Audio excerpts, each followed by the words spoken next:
Good morning, Teck Primary School. Today, we are glad to have Mr Jurmaeen here with us to share more about his sporting life.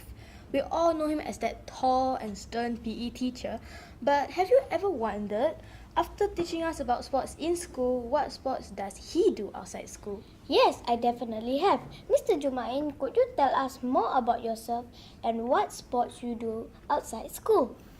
Okay, hi. I've been playing sports since I was primary 3. So I started off with soccer. So unfortunately, the school field closed down. So that CCA had to be closed down. So at P5, I picked up hockey. And because I really wanted to be one of the best players, I trained very hard. With my perseverance, I represented the nation at P6 for the under 12 Singapore team. Yeah. So at 15 years old, I represented the under 16 Singapore team to play in a tournament in Malaysia. It's called the Milo Cup. So, do you get a free Milo? Every game? Yeah, Definitely. Every game. The good thing is every game we get a free set of Milo. Yeah. So, but only the players and the coaches will get it. So when you went to that Milo Cup competition, were you more excited about the free Milos that you're gonna get or the tournament? Oh, definitely I was more focused on doing well, and definitely I wanted to prove that I can play well in a tournament outside Singapore.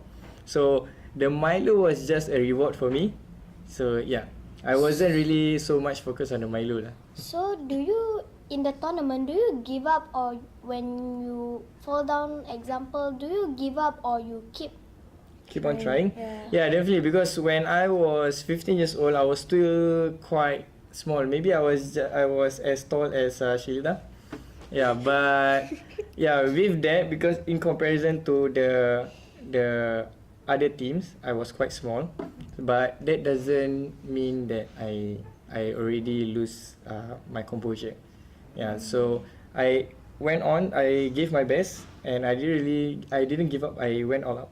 Yeah, so right now I'm training for this current SEA Games. This year we have SEA Games in August. Oh. Yeah. So but it will be in Kuala Lumpur in Malaysia. Yeah. So I'm training to be selected for the national indoor hockey team. Yeah. Wow, that's very interesting. So as a sportsman yourself, I'm sure you are able to relate to the athlete's oath that our student athletes just took, right? Yes, definitely I can. So can you explain how you can relate to the athlete's oath?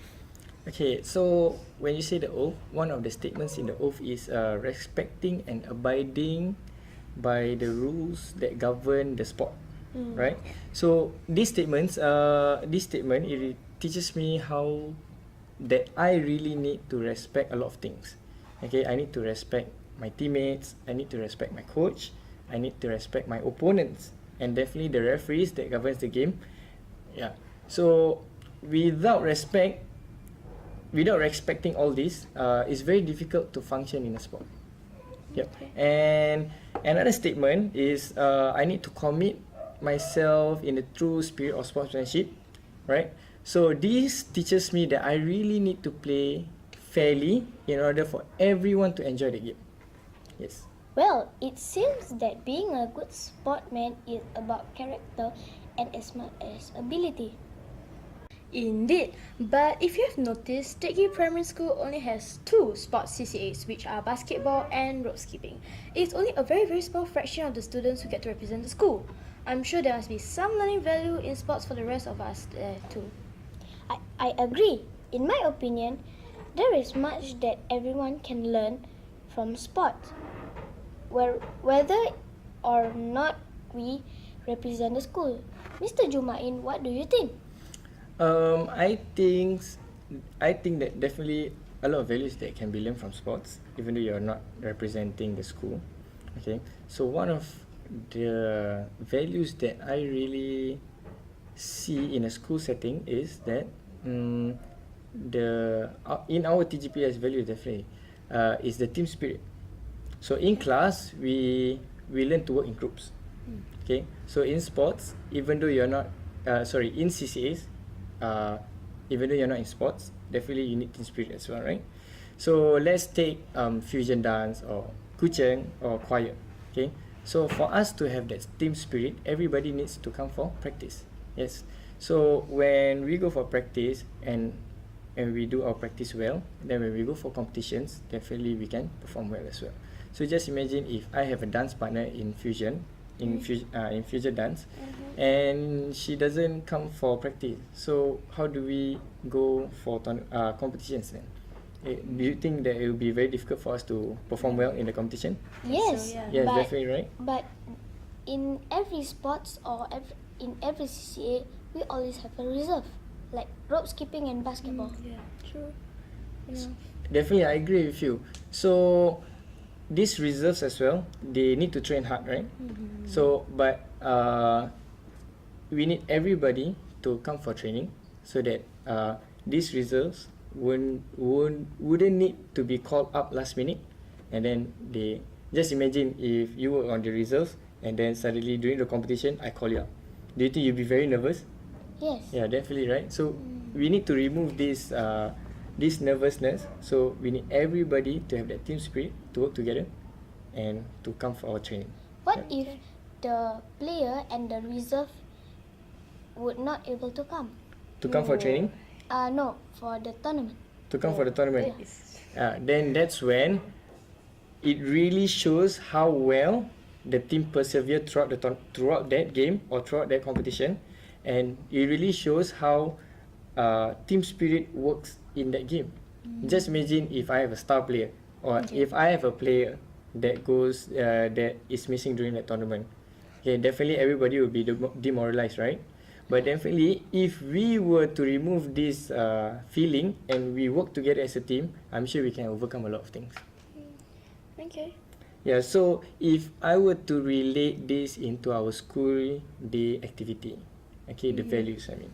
Okay, so if we were to practice, so in class, your teachers already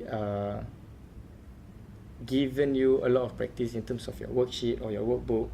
Okay, these are practices so that we won't make the same mistakes in exam. Yeah, definitely you want to make mistakes in the test, in the practice papers, but not in the exams, right? Yeah, so we need to have a lot of practice so that we can perform well in a competition, in a tournament, or in our exams. Yep. So in training, if we never come for training, how could we pass or get first in the tournament?